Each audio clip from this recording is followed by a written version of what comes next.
everyone, and welcome back to Book March Madness. My name is Lee, and I will be your ref for this competition.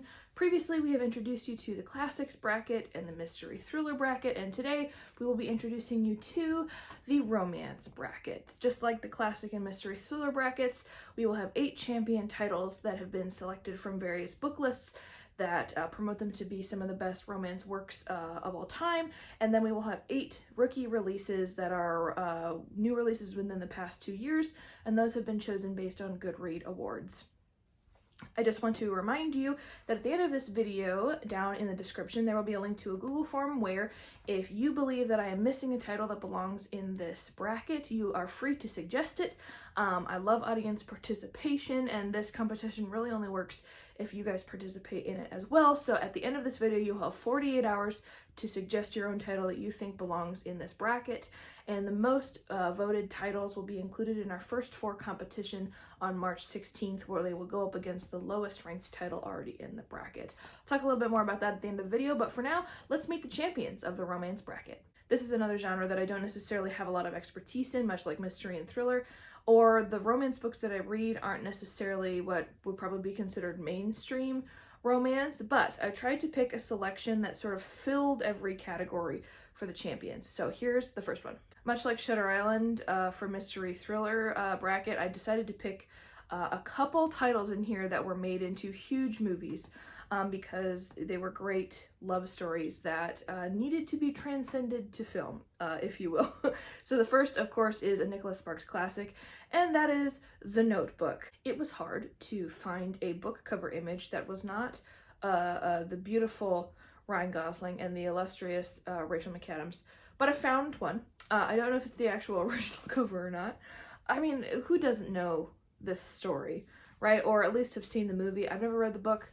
I've seen a few Nicholas Sparks movies, but I really have had no real interest in reading his writing. I know that he has a huge following. Obviously, he's one of the most beloved romance writers of all time. And so, because this is a huge title that was made into a very successful movie, I'm excited to see how this one does. Next, we have another one that was turned into a movie. I have seen this movie. I have not read the book. I've always wanted to, though, because I love the movie so much, and that is The Princess Bride by William Goldman. I mean, I could quote that movie back to front, and my dad bears a striking resemblance to Wallace Shawn, who plays Vicini. It's just such an exceptional story that has humor. I mean, I feel like if you like Monty Python, but you're also a huge romance fan, that this movie will be the perfect choice for you, in my opinion. Another huge one, if there was ever going to be a sort of Americana classic in the romance genre, that would be Gone with the Wind by Margaret Mitchell. In today's world, not everything in this book is completely PC, which I 100% understand, but that's pretty much true for almost every classic. There will always be topics in here that are no longer considered appropriate for today's society or tolerated, which is perfectly fine. But I think this book is a perfect addition to this list because of how influential it was in other works of literature, movies, TV, music.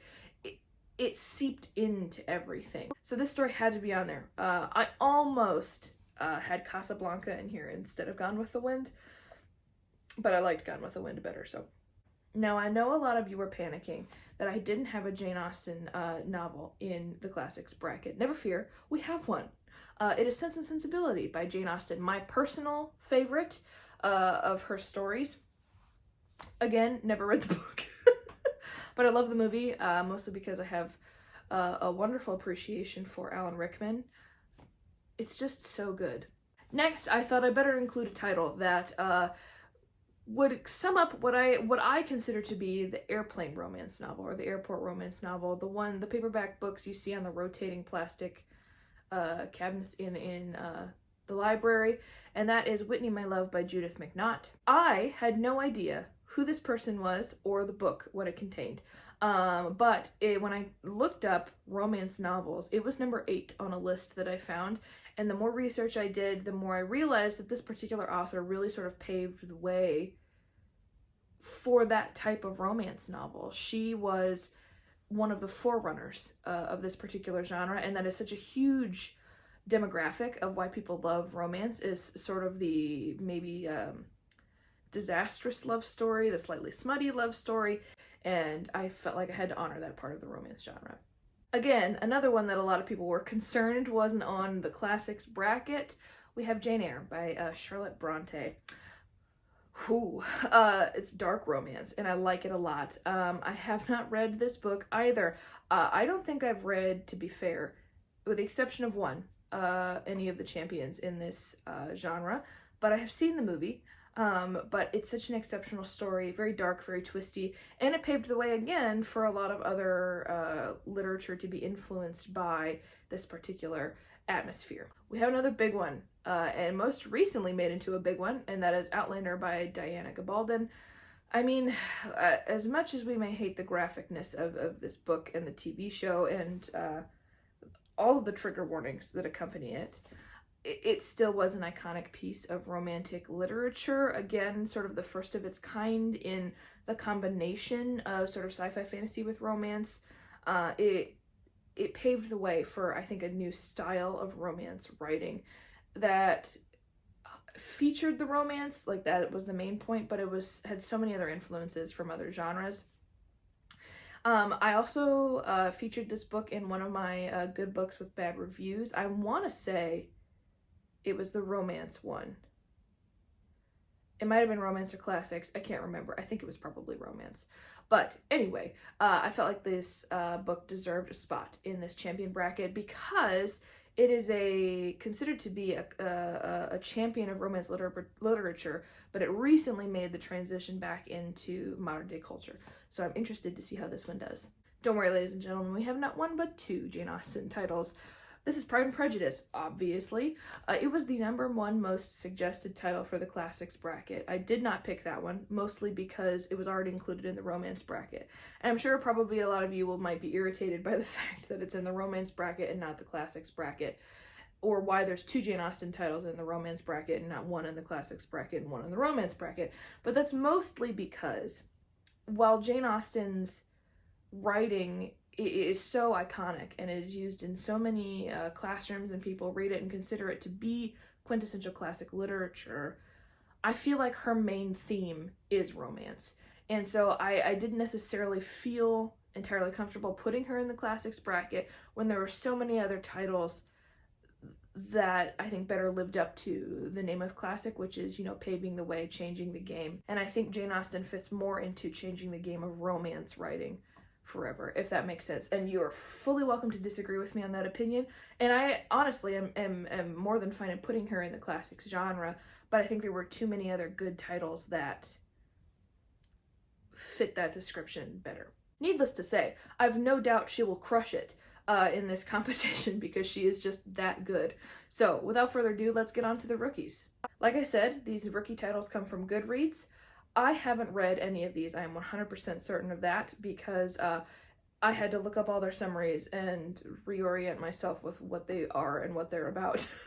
I've seen most of them on BookTube and Bookstagram, and I know that people really either like them or don't, but they were all well voted for in the Goodreads Awards, which is what I'm basing this system on. So without further ado, let's meet the first rookie. We have something that crushed it in Goodreads and was a much beloved book. I believe it came out towards the end of 2020, if I'm remembering correctly, or in the last half of 2020. And that is Red, White, and Royal Blue by Casey McQuiston.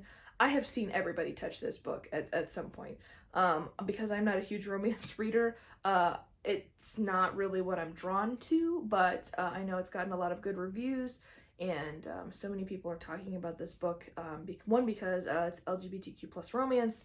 We love to see the representation, but it's also an exceptional story from what I've heard. This one was also featured in my Good Books with Bad Reviews romance, so I know that there are people who didn't like it, but it's also Amazon reviews, and we love the startup comedians that live in the Amazon reviews. So next we have an adult romance release, and that is Things You Save in a Fire by Katherine Center.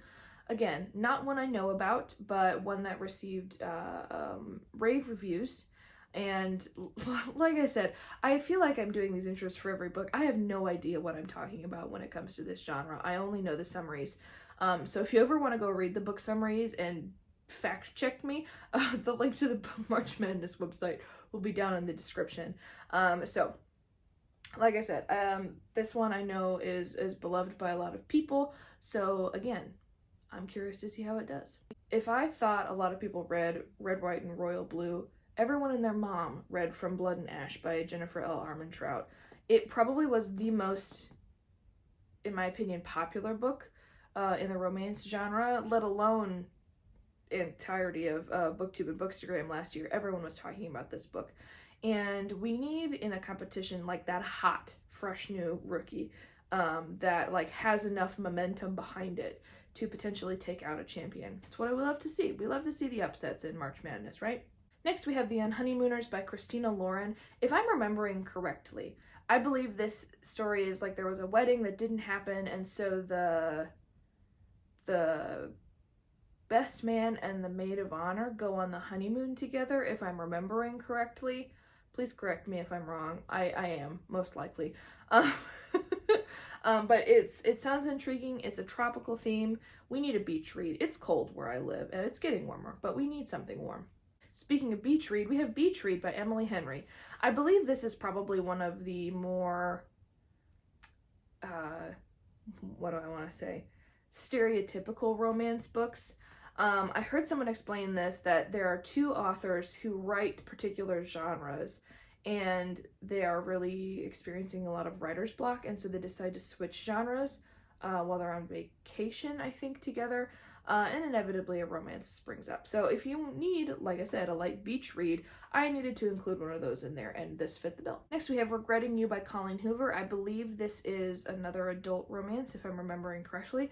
Again, I don't know a whole lot about this story. I'm sure most of you are probably like, she didn't do her research.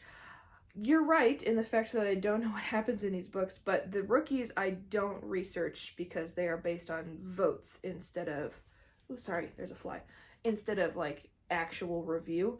And so I did not educate myself before I started this competition on the rookies, but I will when I vote, that's for sure. Next we have In 5 Years by Rebecca Serle. I have actually, I think, listened to a part of The Dinner List, which is her, the title I believe that came out before this, or one or two before this. I really like her. She's very conversational in her writing. Again, I don't know a whole lot about this book, but I know that this author has a pretty large following. I don't know the quality of this book compared to other books, but it did well on Goodreads, so I'm assuming it's good. And finally, we have another huge one, and that is Get a Life, Chloe Brown by Talia Hibbert. I believe the third book in this trilogy of the Brown sisters just came out. I think the second one is Take a Hint, Danny Brown. I can't remember the name of the third one, but people love this trilogy. They love the Brown sisters. They love all of the things that these sisters represent and what they promote and the lessons learned and the romance. I know it has done incredibly well.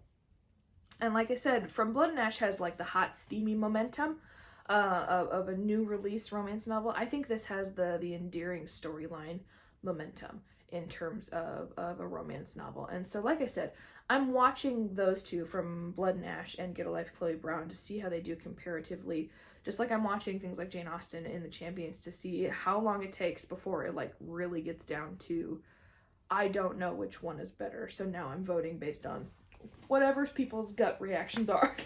That is it for the champions and rookies of the romance bracket.